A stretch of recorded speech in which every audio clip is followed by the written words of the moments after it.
4 month के अंदर ऐसा क्या करें कि हमारे जनवरी वाले सेशन के अंदर बहुत शानदार मार्क्स आए। तो यहां पर दो कैटेगरी के बच्चे हैं, एक क्लास 12 के बच्चे और एक ड्रॉपर के बच्चे। लेकिन कुछ पॉइंट्स मैं आपके साथ डिस्कस करना चाहूंगा। अगर आप वो चीजें कर लेते हो तो डेफिनेटली आपके मार्क्स बहुत अच्छे आएंगे। रोज का 1 घंटा अगर आपने 11th के चैप्टर को रिवीजन करने में निकाल लिए तो 4 महीने के अंदर आपके पास टोटल 120 घंटे होते हैं। हेलो बच्चों, नमस्कार, क्या हाल चाल आप लोगों के, आप लोग कैसे हो? तो आप लोगों की पढ़ाई बहुत अच्छी चल रही होगी, नो डाउट आप लोग पूरी मेहनत कर रहे होंगे इस समय पे। और ये जो सेशन मैं आज लेके आया हूं, इस सेशन के अंदर हम लोग दो कैटेगरी के बच्चों को डिस्कस करेंगे। पहले जो क्लास 12 के बच्चे हैं, जो अभी करंटली क्लास 12 में हैं और जो बोर्ड का एग्जाम भी देने वाले हैं, और जो जेई मेंस जनवरी वाला सेशन देने वाले हैं 2026 के अंदर। और सेम सेकंड जो कैटेगरी हम लोग डिस्कस करेंगे वो है ड्रॉपर के बच्चे, जो भी जनवरी के अंदर आप एग्जाम देने वाले हो, उन बच्चों को भी आज मैं कैटर करने वाला हूं। तो यहां पर अपना जो बेस होगा वो ये होगा कि हम 4 मंथ के अंदर ऐसा क्या करें कि हमारे जनवरी वाले सेशन के अंदर बहुत शानदार मार्क्स आए। मतलब 200 प्लस का टारगेट आप अगर लेके चल रहे हो तो आपके 4 महीने के अंदर आपको क्या करना चाहिए। और वो बच्चे जो रैंक को बूस्ट करना चाहते हैं उनके लिए भी ये सेशन बहुत इंपॉर्टेंट होने वाला है। तो यहां पर दो कैटेगरी के बच्चे हैं, एक क्लास 12 के बच्चे और एक ड्रॉपर के बच्चे। तो सबसे पहले बात करूंगा क्लास 12 के बच्चों के साथ।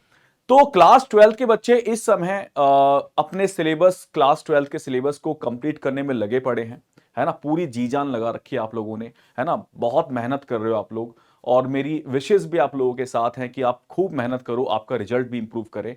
लेकिन कुछ पॉइंट्स मैं आपके साथ डिस्कस करना चाहूंगा। अगर आप वो चीजें कर लेते हो तो डेफिनेटली आपके मार्क्स बहुत अच्छे आएंगे मेंस 2026 के अंदर। तो वो चीजें क्या हैं? देखो, क्लास 12 के जो बच्चे हैं इस समय सिलेबस को कंप्लीट करने में लगे पड़े हैं, और कहीं ना कहीं यहां भी दो कैटेगरी क्रिएट होती हैं। सर पहली, सर जिनके बैकलॉग्स हो चुके हैं, है ना, जो कहीं ना कहीं स्कूल के अंदर यूटी के की वजह से सिलेबस छूट गया, है ना, या कुछ भी ऐसी चीजें हो गई जिसकी वजह से आपके चैप्टर छूट गए, है ना, तीनों सब्जेक्ट्स के अंदर। लेकिन मैं बात करूंगा मैथ्स की, है ना, ज्यादातर मैथ्स को ही एग्जाम्पल लेके बात करेंगे। और कुछ बच्चे ऐसे होंगे जिनका बिल्कुल बढ़िया तरीके से सिलेबस चल रहा होगा, उनको कोई दिक्कत नहीं है ना, वो केवल टेस्ट भी दे रहे होंगे, उनके मार्क्स भी अच्छे आ रहे होंगे, बट कहीं ना कहीं मार्क्स सेटिस्फैक्ट्री लेवल नहीं आ रहे होंगे जिनकी एक्सपेक्टेशन उनको है। तो जो बच्चों के बैकलॉग्स हो चुके हैं, है ना, उनको कैसे काम करना है। देखो, दो चीजें हैं, बैकलॉग वाले बच्चों की बात भी कर रहा हूं और जिनके पास बैकलॉग नहीं है उनकी बात भी कर रहा हूं। तो यहां पर आपको यह पता है कि क्लास 11 बहुत इंपॉर्टेंट होता है अगर आपको जेई मेंस के अंदर एक अच्छा स्कोर करना है। तो क्लास 11 के चैप्टर भी आपके बहुत अच्छे होने चाहिए। सर वो अच्छे कैसे करें? तो पहली बात तो यह कि उनको अच्छा करने का तरीका क्या है। सर हमारे पास 4 महीने हैं, और अगर कहीं ना कहीं, मतलब अगर आपने मेहनत कर ही रहे हो और ऑब्वियस बात है आप फुल्ली डेडिकेटेड हो आईआईटी जेई के लिए, तो अगर उस मेहनत में आपने 1 घंटा रोज का 1 घंटा अगर आपने 11th के चैप्टर को रिवीजन करने में निकाल लिया तो 4 महीने के अंदर आपके पास टोटल 120 घंटे होते हैं। 120 घंटे जो हैं ये केवल आपने 11th क्लास को रिवीजन करने के लिए निकाले। 24 घंटे में, एक दिन में 24 घंटे में से आप 12th का रिवीजन पूरा कर ही रहे हो, सिलेबस पूरा कर रहे हो, लेकिन उस 1 घंटे के अंदर आपको केवल 11th रिवाइज करना है। अब ये देखो, आपके पास 120 घंटे हो गए, मतलब महीने में 30 घंटे हैं, 4 महीने हैं तो 120 घंटे हो गए। अब सर 120 घंटे को यूटिलाइज कैसे करें? देखो, मैं अगर उन बच्चों की बात करूं जो बच्चों ने ऑलरेडी 11th बहुत अच्छे से किया हुआ है, लेकिन कहीं ना कहीं रिवाइज नहीं हुआ है, क्वेश्चन प्रैक्टिस नहीं हुई है ना, तो अगर वो बच्चे हैं और उन बच्चों को अगर करना है 11th, तो मैं तो सजेस्ट ये करूंगा कि वो बच्चे इस समय 11th क्लास के जितने पीवाईक्यूएस हो सकते हैं, चैप्टर को रिवाइज करो, चैप्टर की थ्योरी को रिवाइज करो, कंसेप्ट को रिवाइज करो, और केवल पीवाईक्यूएस करने बैठ जाओ। और मैं आपको सजेस्ट करूंगा कि पीवाईक्यूएस हैं तो बहुत, लेकिन अगर आप 2019 से लेके 2025 तक के सारे पीवाईक्यूएस कर लेते हो तो यह माना जाता है कि आपको डेफिनेटली आपका पेपर में जो मार्क्स हैं वो बहुत अच्छे आने वाले, राइट। क्योंकि अगर आपने पुराने पीवाईक्यूएस को एनालाइज किया होगा तो वो सारे क्वालिटी क्वेश्चंस हैं जिस टाइप के क्वेश्चन एग्जाम में पूछे जा रहे हैं, ठीक है ना। अगर आप केवल 2019 से 2025 तक के क्वेश्चन कर लेते हो तो यह माना जा सकता है कि आपके मार्क्स बहुत अच्छे आने वाले हैं जनवरी सेशन के अंदर। अब सर वो क्वेश्चन कैसे कंप्लीट करें या वो 11th का सिलेबस कंप्लीट कैसे करें? जैसे कि मैंने आपको बोला कि आपको रोज 1 घंटा निकालना है। रोज अगर 1 घंटा आपने निकाल लिया तो कैसे कंप्लीट करोगे? देखो महीने में होते हैं 30 घंटे, है ना। महीने में 30 घंटे हैं और 30 में से अगर मैं आपको बोलूं कि 30 घंटों में मतलब महीने में आप कितने चैप्टर के क्वेश्चंस कंप्लीट कर सकते हो पीवाईक्यूएस, तो मैं आपको बोलूंगा 3 चैप्टर्स। 10 घंटे आपने किसी एक चैप्टर को दिया 11th के, 10 घंटे किसी एक को और 10 घंटे किसी एक को, मतलब महीने में आपने 3 चैप्टर कंप्लीट किए 11th के। अब आपके पास टोटल 4 महीने हैं तो आप काउंट कर सकते हो कि आपने 12 चैप्टर बहुत अच्छे से कवर कर लिए, बहुत शानदार तरीके से आपने सारे पीवाईक्यूज लगा दिए, राइट। तो इसका मतलब यह हुआ अगर देखा जाए 11th में है ही 13 से 14 चैप्टर्स और 12 चैप्टर आप कंप्लीट कर चुके हो। अब वो 12 चैप्टर कौन कौन से हो सकते हैं 11th के? सर कोऑर्डिनेट ज्योमेट्री, आपको पता है कि 5 चैप्टर कोऑर्डिनेट ज्योमेट्री के होते हैं और 5 में से लगभग 3 क्वेश्चन की ये देखा गया कि लगभग 3 क्वेश्चन तो आपके मिल जाएंगे जेई मेंस के अंदर। तो 5 में से 3 क्वेश्चन यहां से मिल गए, ठीक है ना। उसके अलावा क्वाड्रेटिक इक्वेशन है, उसके अलावा बीटी है, बाइनोमियल थ्योरम, पीएनसी है, कॉम्प्लेक्स नंबर है, 5 और 4 9, बेसिक मैथ हो गया है ना 10, और trigonometric equation, trigonometric function 12 chapter. तो लगभग ये चैप्टर का एक टोटल 12-13 चैप्टर एक स्टैट्स मान के चल सकते हो, एक क्वेश्चन वहां से जरूर आता है ना। तो लगभग 12 से 13 या 14 चैप्टर की रिक्वायरमेंट है आपको 11th कंप्लीट करने के लिए। तो वो उस 14 या 13 चैप्टर में से आपने 12 चैप्टर तो कंप्लीट कर ही लिए ना इन 4 महीनों के अंदर। तो अब इन 12 चैप्टर में से सर टोटल क्वेश्चन कितने मिल सकते हैं 11th में? 11th के जो अगर पोर्शन देखा जाए जेई मेंस के अंदर तो लगभग 11 क्वेश्चन से लेके 12 क्वेश्चन का मैटर आपको 11th क्लास का दिखेगा। लगभग 13 से 14 क्वेश्चन का मैटर आपको दिखने वाला है 12th पोर्शन का, लगभग 11 से 12 क्वेश्चन दिखने वाले हैं आपको 11th पोर्शन से। मतलब ये माना गया है कि भाई 11th भी फुल्ली इंपॉर्टेंट है और इक्वली वेटेज है उसका भी मेंस के अंदर।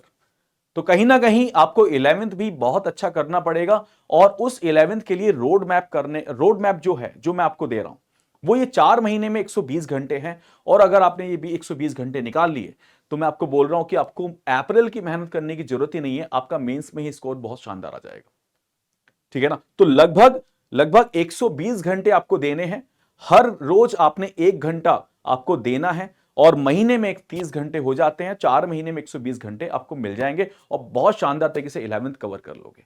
और साथ साथ आप 12th तो कर ही रहे हो, है ना, साथ साथ 12th तो कर ही रहे हो। 12th को भी मैं मानता हूं कि कुछ बच्चे जो अप्रैल से तैयारी कर रहे होंगे उनका सिलेबस अक्टूबर एंड में या नवंबर फर्स्ट वीक में खत्म हो जाएगा। कुछ बच्चों ने मई या जून से पढ़ाई स्टार्ट की होगी 12th की, तो उनका लगभग दिसंबर के आसपास सिलेबस खत्म होगा 12th का। और 12th में भी मैं आपको सजेस्ट कर रहा हूं कि आपको सिर्फ और सिर्फ पीवाईक्यूज करने चाहिए इस समय पे। अगर आप किसी बैच में इन्वॉल्व हो, जैसे लक्ष्य है या किसी भी बैच में आप इन्वॉल्व हो, प्रयास के बैच में इन्वॉल्व हो, तो अगर आप लोग किसी बैच में इन्वॉल्व हो तो टीचर जो आपको मॉड्यूल के होमवर्क क्वेश्चन दे रहा है, एक तो वो आपको कंप्लीट करने हैं, डीपीपी आपको कंप्लीट करनी है, और थर्ड सेक्शन जो आपको कंप्लीट करना है, हर चैप्टर के पीवाईक्यूज कंप्लीट करने हैं। तो मुझे ऐसा लगता है ना कि अगर आपने पीवाईक्यूज कंप्लीट कर लिए तो कोई नहीं रोक सकता आपका सिलेक्शन, क्योंकि पीवाईक्यूज के अंदर ना बहुत सारी वैरायटीज ऑफ क्वेश्चंस हैं जिसकी आपको नीड है। अगर आपने उन क्वेश्चंस को भी बहुत अच्छे से कंप्लीट कर लिया है ना तो आपका एग्जाम बहुत अच्छा होने वाला है ना। ये मैं अपने एक्सपीरियंस से आपको बोल रहा हूं, 12 साल का एक्सपीरियंस मुझे हो चुका है और पढ़ाते पढ़ाते, और कहीं ना कहीं बहुत बच्चे आईआईटी जा चुके हैं और बच्चे इसी रोड मैप को फॉलो करके बहुत अच्छी रैंक्स भी निकाल चुके हैं। तो बस वही एक्सपीरियंस मैं आपके साथ शेयर कर रहा हूं कि अगर आप ये काम करोगे तो डेफिनेटली जनवरी सेशन के अंदर ही आप बहुत अच्छा कमाल कर जाओगे। तो क्लास 12th के जो बच्चे हैं उनको 2 चीजें फॉलो करनी है। पहली चीज 120 घंटे निकालो, उसका पूरा प्लान बनाओ और 11th के चैप्टर को रिवाइज करो, ठीक है। और उसके अलावा क्लास 12th के जो सिलेबस है उसको कंप्लीट करो, लेकिन पीवाईक्यूज करने हैं। 11th के भी आपको पीवाईक्यूज करने हैं। अब यहां पर एक कैटेगरी और होगी जिन्होंने 11th क्लास को बहुत अच्छे से कवर नहीं किया, ऐसी कैटेगरी भी होगी। वो बस क्लास 12th पर फोकस्ड उनका अच्छा है बट 11th उनका अच्छा नहीं है। जो कि हर बार एक क्वेश्चन आता है कि 11th बर्बाद सर, है ना। तो वो वाली बच्चे कैसे कर सकते हैं 11th कवर? देखो मैंने 120 घंटे तो आपको दे ही दिए ना। अब 120 घंटे में जिन बच्चों ने चैप्टर पढ़े ही नहीं 11th के, तो वो कैसे कंप्लीट कर सकते हैं? आप किसी भी बैच में इन्वॉल्व हो, उस बैच का एक्सेस आप लोगों के पास है, या कहीं भी आप पढ़ते होंगे, तो वहां से सारे लेक्चर्स आप निकालो, है ना। और हर लेक्चर को मैं मानता हूं कि अगर आपने कोऑर्डिनेट ज्योमेट्री वाला सेक्शन ही कंप्लीट कर लिया तो 3 क्वेश्चन तो आपके वहीं पर सही हो गए, है ना। स्टैट से एक क्वेश्चन आ जाता है ना। वो कंप्लीट करने में हार्डली आपको 2 दिन में आप बहुत अच्छे से स्टैट्स को कवर कर सकते हो, है ना। कोऑर्डिनेट ज्योमेट्री करने में आपको लगेगा लगभग 1.5 से 2 महीना आराम से लगने वाला है। मतलब आपको आपको अगर देखा जाए, अगर आज से आप स्टार्ट करते हो ना, तो 15 सितंबर 16 सितंबर से स्टार्ट कर रहे हो, उसके बाद अक्टूबर आपके पास आ रहा है, नवंबर आपके पास, तो नवंबर तक आपको लगेगा कि आपने कोऑर्डिनेट ज्योमेट्री बहुत अच्छी कर ली है, ठीक है। साथ साथ स्टैट्स भी आप अच्छे से कर सकते हो। सेकंड, उसके अलावा क्वाड्रेटिक इक्वेशन हो गया, या आपका सीक्वेंस एंड सीरीज हो गया, या बीटी हो गया, पीएनसी हो गया, कॉम्प्लेक्स नंबर, आपको इनके वेटेज वाले चैप्टर्स को ढूंढना चाहिए। वेटेज वाले चैप्टर कौन कौन से? सर एक तो बीटी बाइनोमियल थ्योरम एक ऐसा चैप्टर है जिसमें क्वेश्चंस आते हैं, थोड़ा कैलकुलेटिव होता है बट करने वाले क्वेश्चंस होते हैं। सेकंड चैप्टर आप देखो क्वाड्रेटिक इक्वेशन, है ना, सीक्वेंस सीरीज। अगर आप ये पढ़ के जाते हो, इन पर थोड़ी सी मेहनत कर लेते हो, तो वहां पर क्वेश्चन सही करके आ जाओगे। तो कुछ चैप्टर तो देखो ऐसे हैं जिनको आपको करना चाहिए, मतलब उन बच्चों को भी करना चाहिए जिन्होंने 11th को नहीं किया, और उन बच्चों को तो करना ही चाहिए जिन्होंने 11th बहुत अच्छे से कर लिया था, लेकिन कहीं ना कहीं कुछ प्रैक्टिस छूट गई थी। उसके लिए मैंने आपको 120 घंटे निकाल के दे दिए, और इस 120 घंटों में आप बहुत शानदार तरीके से पूरा 11th कवर कर सकते हो, पूरा 11th। समझे कि नहीं? बिल्कुल सर। उसके बाद एक कैटेगरी यहां पर और आती है, दैट इज ड्रॉपर। ड्रॉपर वाले जो बच्चे हैं उनको इस समय पे क्या करना चाहिए? देखो यहां पर मैं बिल्कुल समझ रहा हूं कि यहां पर बहुत सारा प्रेशर होता है आप लोगों के ऊपर, क्योंकि 11th और 12th आपको इसी 6-7 महीने के अंदर आपको कवर करना होता है ना। ये बिल्कुल मैं मानता हूं, बहुत प्रेशर आपके पास होता है, और आप कुछ चैप्टर आपके अच्छे होते हैं, कुछ चैप्टर आपके वीक होते हैं। ऐसा तुम्हारे साथ नहीं, हर जनता के साथ हो रहा है ना, हर बच्चे के साथ हो रहा है, सिलेबस बहुत ज्यादा है ना। तो ऐसे बच्चों को क्या करना चाहिए? मुझे लगता है कि आप लोग अपना सिलेबस कंप्लीट कर सकते हो इजीली दिसंबर के लास्ट तक, जिसमें आपका सिलेबस क्लास के अकॉर्डिंगली खत्म हो चुका है, और आप टेस्ट भी दे रहे होंगे, अप्रैल से आप टेस्ट दे रहे होंगे, है ना। मतलब पार्ट टेस्ट दे रहे होंगे, फुल टेस्ट दे रहे होंगे, और वो चैप्टर वाइज टेस्ट दे रहे होंगे, मतलब जिसमें 2 चैप्टर आ गए, 3 चैप्टर आ गए। ये तो आपको काम करना ही था दिसंबर तक, ये तो करना ही है। लेकिन आपके लिए बहुत जरूरी है क्या, कि जब आपके पास फर्स्ट वीक ऑफ दिसंबर आए, तो आपको हर वीक कब तक? 20 जनवरी तक ये दोनों कैटेगरी को काम करना है, चाहे वो 12th के बच्चे हों, चाहे वो ड्रॉपर के हों। फर्स्ट वीक ऑफ दिसंबर से लेके आपको 20 जनवरी तक सिर्फ और सिर्फ फुल टेस्ट देने हैं, सिर्फ और सिर्फ फुल टेस्ट। अगर आप फुल टेस्ट देते हो तो आप खुद देखोगे ऑटोमेटिकली आपके मार्क्स बहुत इंप्रूव करेंगे फाइनल टेस्ट के अंदर। लेकिन टेस्ट देना जरूरी नहीं है, टेस्ट अगर आपका हो चुका है तो उसके एनालिसिस बहुत जरूरी है यार। आपके क्वेश्चंस कौन से गलत हुए, है ना, और एनालिसिस करने में हार्डली 1.5 से 2 घंटा लगेगा आपको, कि आपके जो क्वेश्चंस गलत हुए हैं वो किस कॉन्सेप्ट पर गलत हुए हैं। क्या मुझे वाकई में उसकी थ्योरी नहीं आती थी, या मैंने वो टॉपिक ही नहीं पढ़ा था, या मैंने कोई सिली मिस्टेक करके क्वेश्चन गलत कर दिया, या मैं डर गया टेस्ट में। बहुत सारे फैक्टर होते हैं जब आप कोई क्वेश्चन नहीं कर पाते। तो मेरा तो सजेशन ये है कि अगर आप टेस्ट दे रहे हो, लगभग 6 या 7 आपको फुल टेस्ट देने हैं, ये आप बिल्कुल श्योर मान के चलो, दिसंबर से लेके 20 जनवरी तक। अगर आप हर वीक एक टेस्ट देते हो तो लगभग दिसंबर वीक में 4 टेस्ट हो गए, और 20 जनवरी तक लगभग आप 6 टेस्ट दे सकते हो आराम से। और 6 टेस्ट को बहुत अच्छे से एनालाइज करो कि कहां पर आप कमियां हैं आप लोगों की, कहां पर चीजें आपको इंप्रूव करनी है। थोड़ा सा आपको सिंसियर होना पड़ेगा, थोड़ा सा ये फाइंड आउट करना बहुत जरूरी होगा कि आपकी कमियां कहां कहां पे हैं, है ना। ये चीज फाइंड आउट करने में टीचर को टाइम लग सकता है, लेकिन बच्चे को एक्चुअल में पता है कि उसको किन किन चैप्टर्स में प्रॉब्लम आ रही है ना। वो फाइंड आउट करना तुम्हारे लिए इजी है।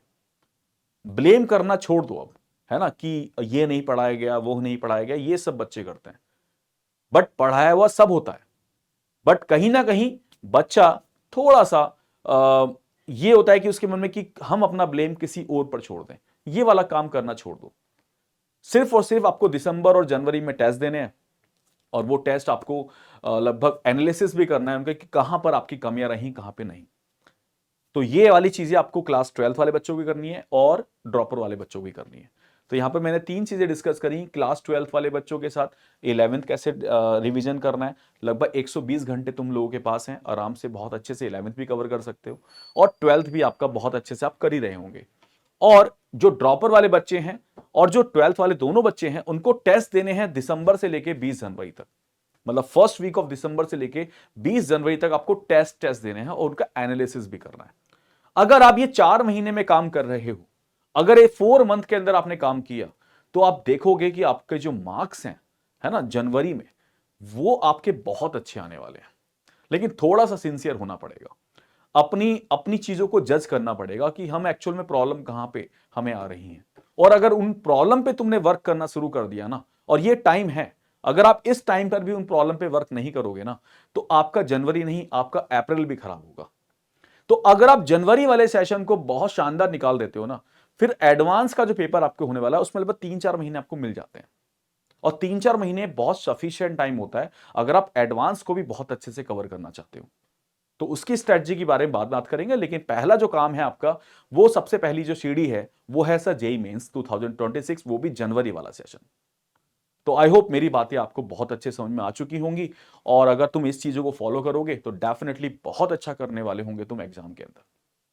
ठीक है, 3 चीजों पे काम करना है ना। पहली चीज, क्लास 12 वाले बच्चों द्वारा बता रहा हूं, रिपीट कर रहा हूं, एक तो 120 घंटे फाइनलाइज करो, 120 घंटे में 11th को पूरा रिवाइज करो।